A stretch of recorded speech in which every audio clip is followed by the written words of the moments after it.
3 pekan silam, jalan lintas Pacet mendadak ramai. Penyebabnya adalah ditemukannya jasad wanita tanpa identitas di jurang di area tikungan Gajah Mungkur, Kecamatan Pacet, Kabupaten Mojokerto, Jawa Timur. Saat ditemukan, kondisi jasad wanita bernasib malang ini dalam keadaan terlentang di semak-semak. Tidak ada satupun identitas yang melekat pada jasad wanita ini. Ada beberapa orang masyarakat itu melaporkan kepada Polsek wilayah kami, yaitu Polsek Pacet, menemukan sesosok tubuh ataupun jenazah wanita yang kita belum mengetahui identitasnya berada di jurang wilayah Pacet kurang lebih 30 meter dari bibir jalan. Pemeriksaan di TKP, kami mengambil beberapa alat bukti seperti masker yang sudah berlumuran darah, kemudian sarung, kemudian juga ada tali di lokasi sekitar tempat pembuangan jenazah tersebut. Setelah proses identifikasi rampung, jasad wanita ini kemudian dimasukkan ke dalam mobil ambulan untuk selanjutnya dilakukan otopsi.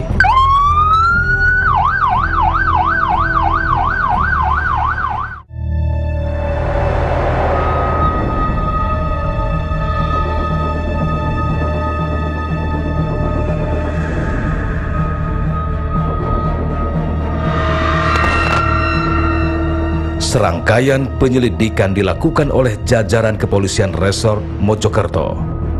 Teka-teki siapa jasad wanita yang ditemukan di semak belukar pun terjawab. Gadis bernasib malang ini bernama Vina Aisyah Pratiwi. Polisi kemudian memburu pelaku pembunuhan Vina Aisyah. Selamat siang. Inilah suasana saat tim Resmob Polres Mojokerto bersiap untuk memburu pelaku pembunuhan Vina Aisyah Pratiwi.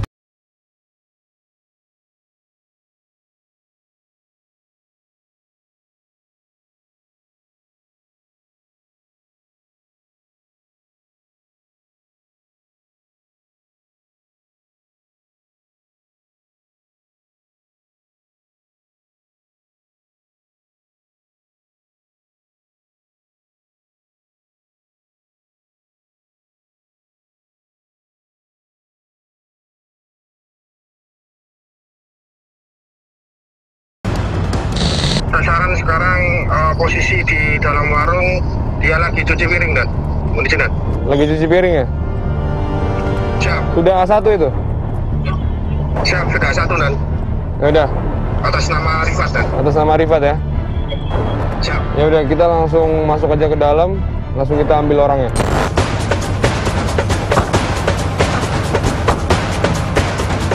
Pria yang diduga sebagai pelaku pembunuhan sadis ini pun ditangkap. Kamu Rifat bukan? Iya, Rifat, Pak. Hah? Iya, Rifat. Rifat ya? Iya. Kalau saya lagi. Udah, nanti aja. Nanti aja minta keterangan. Pria ini bernama Rifat Rizatun Rizan. Ia tak lagi bisa mengelak ketika diinterogasi singkat oleh polisi. Rifat ya, Rifat. Kamu ketahuan ketika mengambil sepeda korban di parkiran Pak Basuki. Itu sepeda siapa? Sepeda si korban, Pak. Siapa itu namanya? Vina. Vina. Sama siapa kamu? Sama Masud, Pak. Maksud siapa? Nama lengkapnya? Masud Andi Wiratama. Rumahnya? Di Beringin, Pak. Di Beringin Sidoarjo juga? Ya. Rifat mengaku sejumlah barang bukti kejahatan masih tersimpan di rumahnya. HP, terus HP merek apa? Oke, terus? motor, powerbank sama powerbank, handset, terus?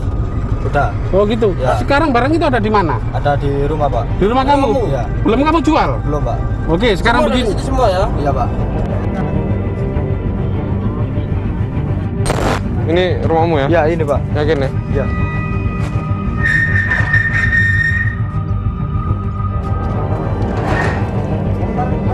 Di dalam, Pak. Di dalam. Ya. Di dalam. Motor korban. Assalamualaikum. Taruh mana? Taruh mana? Taruh mana? Taruh belakang, Pak. Di belakang. Hah? Juga. Kamar. Mana? Juga. Sini, Pak. Sini. Sini, ya. Ini, Pak. Oh, ini motor korban. Ini motor enggak? Oh, ini motor korban. Ini motor enggak, Pak? Ini ya? Ya, ini motornya. Wah, nopolnya nggak kamu hilangi kan? Masih Ya. tetap kan? Ya. Nopol tetap ya? Ini sepeda korban ya? Ya, Pak. Oh, kamu ambil. Ambil. Satu juga. HP, power bank sama handset, Pak. HP, powerbank, headsetnya. Ya. HP-nya apa? Korban kan? Ini. Merek apa? Ini iPhone-nya. Ini ya? Warna abu ya, yakin ya? Yakin, Pak.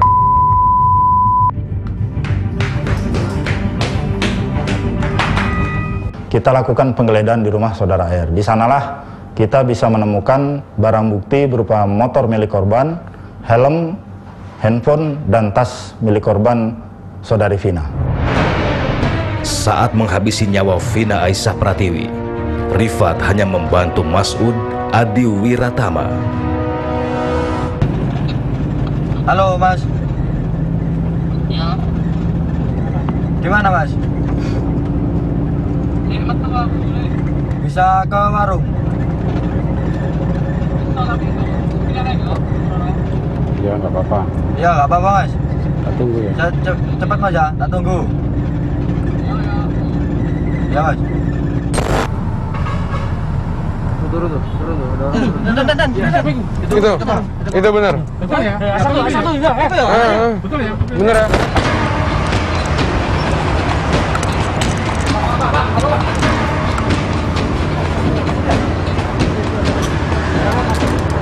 Salah apa, Pak? Saya, Pak.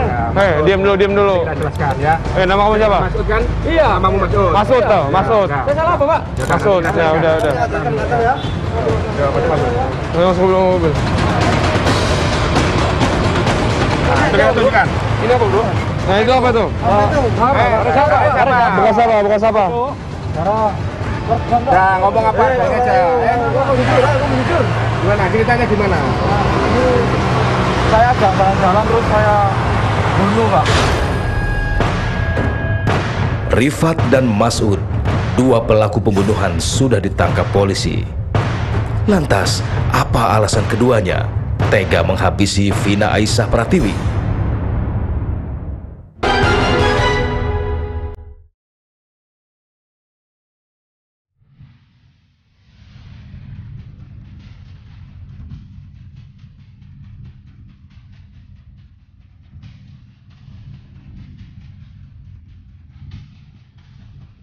Rifat dan Mas'ud, dua pelaku pembunuhan sadis terhadap Vina Aisyah Pratiwi, sudah ditangkap. Kepolisian masih menggali lebih dalam motif keduanya menghabisi nyawa Vina Aisyah.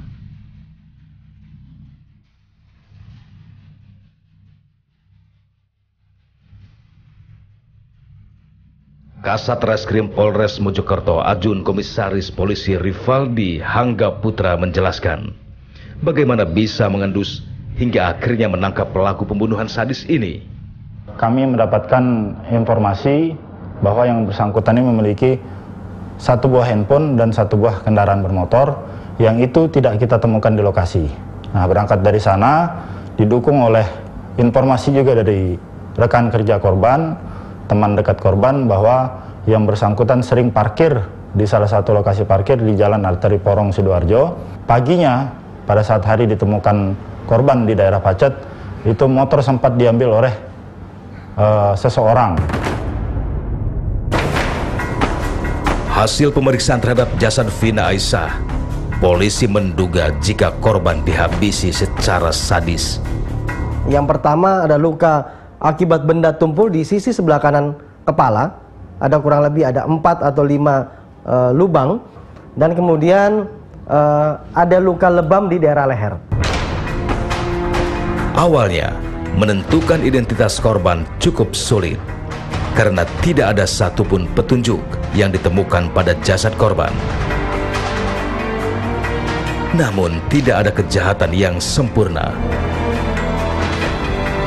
Polisi menemukan secari kertas yang terdapat sejumlah nomor telepon. Di situ kami menemukan dalam proses penggeledahan pakaian dari korban secarik kertas yang mana dibungkus dengan uang Rp300.000. Satu kertas tersebut tertera nomor telepon yang bertuliskan nama orang tua dari korban, kemudian ada beberapa nama sahabat.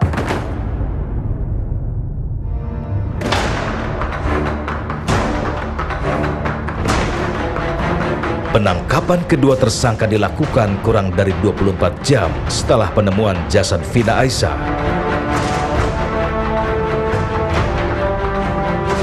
Dalam aksi pembunuhan ini, Mas'ud dan Rifat saling berbagi peran. Mas'ud berperan sebagai otak pembunuhan dan memancing korban untuk bertemu. Sedangkan Rifat berperan membekap korban saat berada di dalam mobil. Tim menyingkap tabir sempat menemui Mas'ud Adi Wiratama dan Rifat Rizatun Rizan.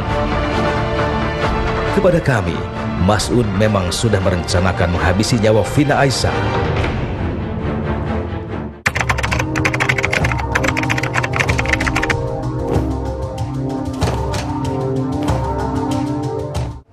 Saya tagih 1, 2, 3 itu masih enak omongannya, tapi saya tagih seterusnya 4, 5, 6 itu omongannya kasar, Pak. Nggak enak, kayak nyenggrok-nyenggrok buat saya marah gitu, Pak. Mangkel, jengkel gitu, Pak.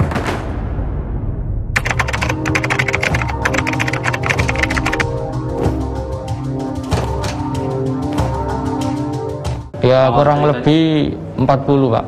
Ada 40 juta, itu awal kenal awal Januari 2020.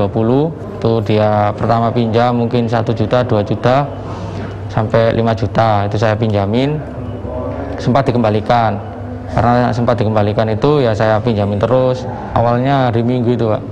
Saya rencanakan di tempat kerjanya teman saya, siang pukul 1. Saya rencanakan di situ sambil berbicara alat-alatnya itu apa aja gitu, Pak. Seperti sarung, tampar, baju sama tongkat besi.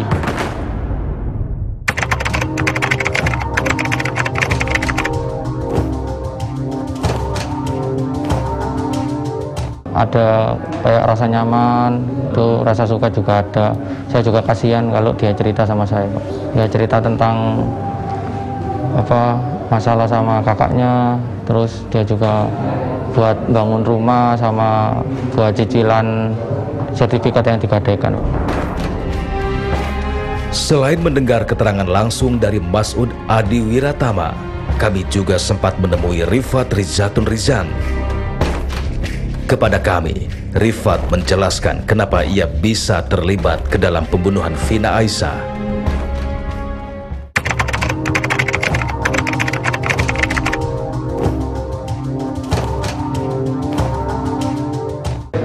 Ayo melok aku nagih utang nang arek iki, sambil menunjukkan foto si korban.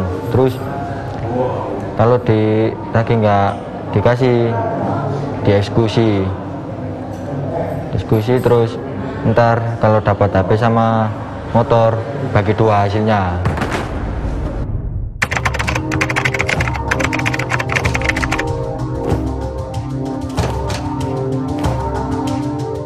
Itu kalau Mas'ud nyalain musik keras, itu kode saya buat eksekusi si korban itu. Dibuang di Cangar gimana? Ya udah Mas, terus buka Google Map arah Cangar, terus nyampe di jurang itu, dibuang di jurang situ di Cangar Mojokerto.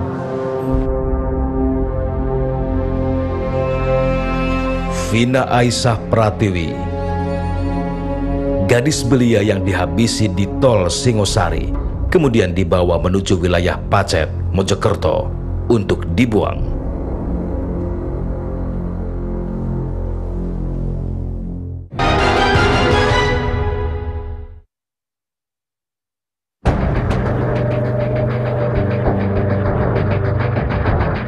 Satreskrim Polres Mojokerto menggelar reka ulang kasus pembunuhan Vina Aisyah Pratiwi Dalam reka ulang ini, kedua pelaku memperagakan 17 adegan. Adegan pertama misalnya, pelaku utama Mas'ud Adi Wiratama mulai menghubungi Rifat Rizatun Rizan di sebuah kantin. Kemudian adegan berlanjut di rumah pelaku.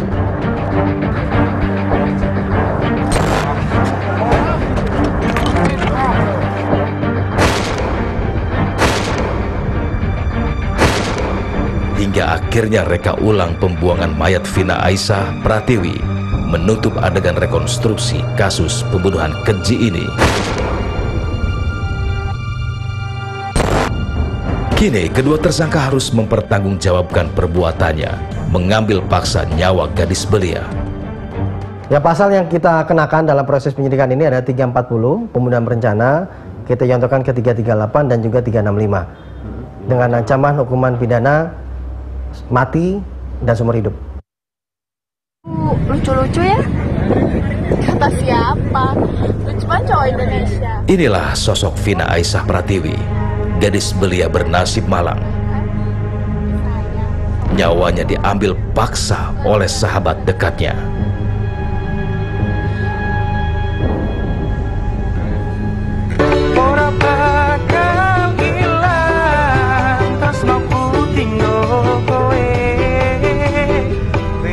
Dalam video ini, mendiang Vina Aisyah bersama salah satu teman dekatnya. Video ini dibuat pada akhir tahun 2019.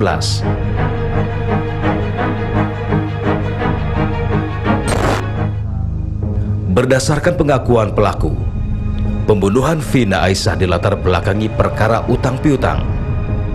Benarkah demikian? Untuk membuktikannya, tim menyingkap tabir kembali menuju Porong, Sidoarjo, Jawa Timur untuk bertemu dengan Sujarwiyanto, ayah korban. Beginilah suasana rumah mendiang Vina Aisyah Pratiwi. Rumah sederhana ini berada di wilayah Porong, Sidoarjo, Jawa Timur. Kepada kami, sang ayah tidak percaya jika anaknya mempunyai utang kepada tersangka, terlebih dengan angka yang terbilang besar. Kalau anak saya punya utang, anggaplah benar punya utang, menurut pengakuannya, anggaplah atau nanti apa istilahnya tidak tahu nilainya, benar punya utang. Kan rumahnya dekat si Mas'ud ini, kan kompleks ini juga. Orang tuanya juga sering keluar di sini. Tidak pernah tetangga ini, coba nanti cari informasi ke tetangga.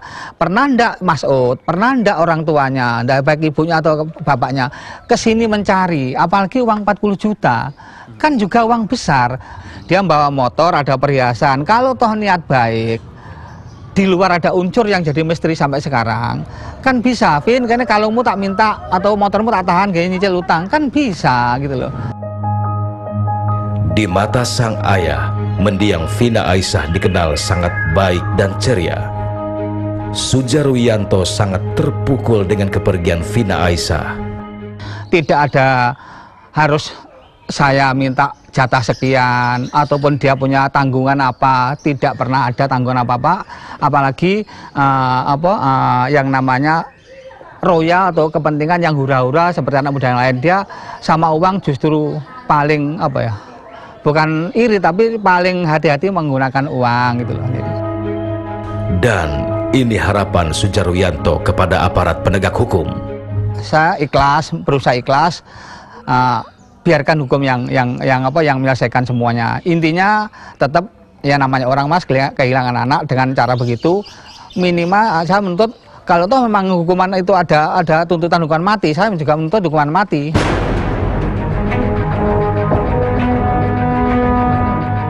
Sungguh tragis, hanya karena hutang, nyawa gadis belia melayang.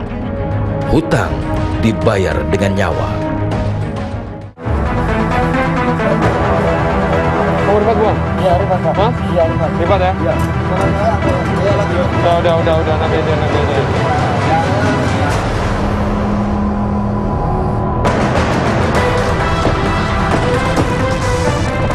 Posisinya ada di samping pohon, Mas. Ini ya? Pohon yang ini? Pohon yang ini. pohon yang ini, kakinya tersangkut di sini yang satu, yang kaki kiri, yang kepalanya ada di bawah, tangannya terlentang, kepala noleh ke kiri.